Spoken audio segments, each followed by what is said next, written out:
ஸ்ரீ ராமகிருஷ்ணா கலை மற்றும் அறிவியல் கல்லூரி சார்பில் மத்திய அரசின் தூய்மையே சேவை ஸ்வச்சதா ஸ்கீ சேவா 2024 விழிப்புணர்வு நிகழ்ச்சி.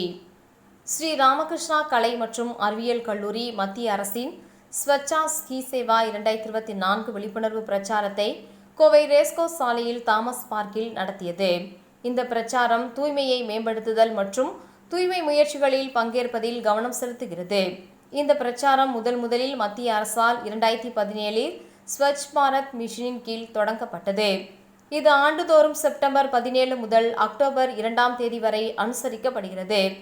கல்லூரியின் SNS பிரிவை சேர்ந்த 600க்கும் மேற்பட்ட மாணவர்கள் மனித சங்கிலி நடனம் மூலம் தூய்மை குறித்த விழிப்புணர்வை ஏற்படுத்தினர். மேலும் தங்கள் இடங்களையும் சுற்றுப்புறங்களையும் தூய்மையாக வைத்திருப்பதாகவும் குப்பை கொட்ட மாட்டோம் என்றும் உறுதிமொழி ஏற்றனர்.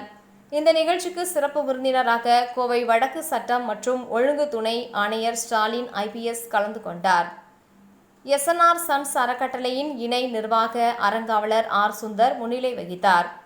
NSS சென்னையின் மண்டல இயக்குநரகம், பாண்டிச்சேரி, அந்தமான் நிக்கோபர் பிராந்திய இயக்குனர் C. சாமுவேல் செல்லையா, பாரதியார் பல்கலைக்கழகத்தின் NSS ஒருங்கிணைப்பாளர் அண்ணாதுரை, கல்லூரி முதல்வர் சிவகுமார், SRCAS NSS திட்ட அலுவலர் பிரதீஸ்வரன் உள்ளிட்டோர் கலந்து கொண்டனர். நிகழ்ச்சியில் பேசிய R. சுந்தர், தூய்மை என்பது ஒரு வார்த்தை அல்ல, அது ஒரு மந்திரம். நம் அனைவரும் நம் இடங்களையும் சுற்றுப்புறங்களையும் நேர்த்தியாக வைத்திருக்க முயற்சிக்க வேண்டும் என்றார். தனிப்பட்ட மற்றும் பொது இடங்களை சுத்தமாக பராமரிப்பது ஒரு சமூகத்தின் வளர்ச்சியின் தெளிவான அறிகுறியாகும் என்றும் அவர் தெரிவித்தார். கோவை வடக்கு சட்டம் மற்றும் ஒழுங்கு துணை ஆணையர் ஸ்டாலின் IPS அவர்கள் ஸ்ரீ ராமகிருஷ்ணா கலை மற்றும் அறிவியல் கல்லூரி மேற்கொண்ட இந்த முயற்சியை பாராட்டினார்.